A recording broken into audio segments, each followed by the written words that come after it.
Okay, so one of the things I want to teach on is the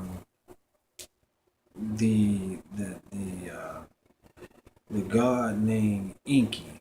Okay, it's a very serious conversation that need to be held that I see a lot of people not holding about this person. We're trying to figure out where man comes from, what's the idea of what all life means, and we're trying to use different type of history and different type of philosophies and different type of knowledge and different type of dates and stuff to come up with the answer to these questions. So my question would be, are we going to use certain things as facts, or are we going to use them just as stories? Because if we're starting to use stories as facts, then we have to understand, are we living in a fairy tale world, or are we living in things that we only think exist? So my thing is this right here. What I want to do is first is I want to get into who Inky is, why Inky is important, and if Inky is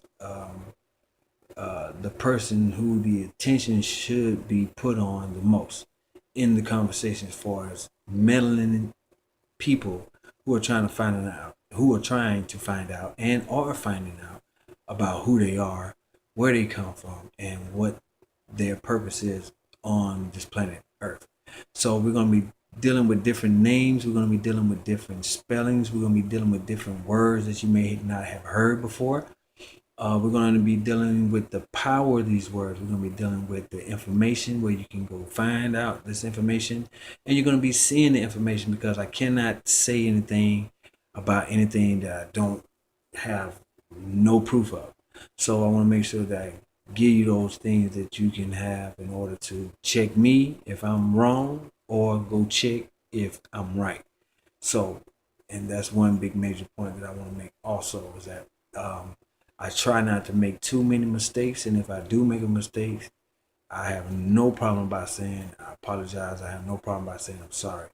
So I can take the bullshit comments. I can take people wanting to kill me. You know what I'm saying? I'm from the street, so it don't really matter. You say whatever you want to say. There ain't nothing nobody's never said before.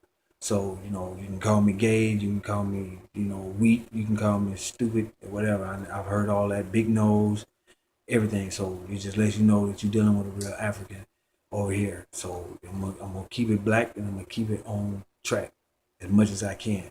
So it's just me teaching, and and if I do get something wrong, then I'm here to learn. Also, I'm still a student to this shit too. But I'm pretty sure that some people can get a little bit more from me also, because of things that I have also studied myself that I hear a lot of people not talking about. So that's my point. I hear you not talking about this, and I want to know why you're not talking about this. So maybe it's because I'm the person that need to be talking about it. So um, yeah, shout out to Silent the TV. Shout out to the whole House of Consciousness, Brother Polite, New Covenant, the whole fam, Amon Rock Squad, General, and Shaka Amos, and everybody else who comes through Sinetta, and everybody, Red Pill, Blue Pill, Dr. Reginald. The knowledge is deep. The knowledge is deep. Okay. First thing starting off is the story of this deity named Inky. Inky is the son of Anu. Anu is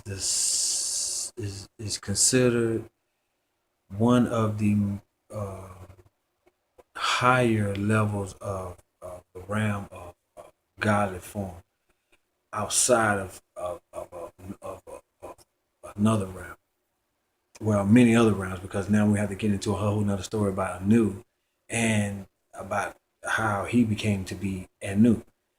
So, um, but we're gonna talk about Inky, which is one of his sons, and Inky was Anu's firstborn, which would give him uh, uh, uh, authority, like all firstborns have. So we're looking at a firstborn story here, and the authority that was given to the firstborn son, from a kingly and dynasty, royally, which would be a black royal family. If we're saying that the Sumerians and the people are black, This would be from a black royal family, also like Egypt and Kush and Ethiopia and all these further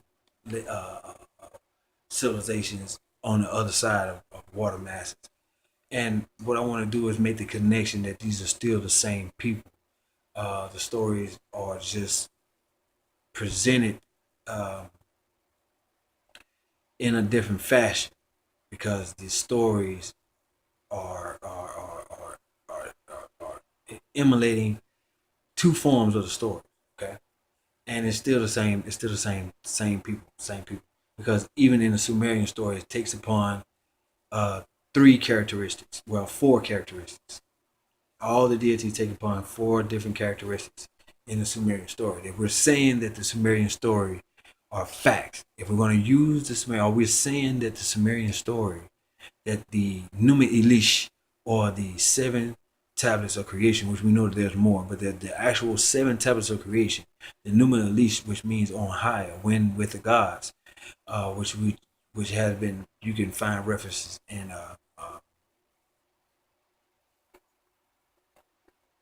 Dr. York book, and also Zachariah Stitchin, and a lot of people who said that these people didn't know what they were talking about.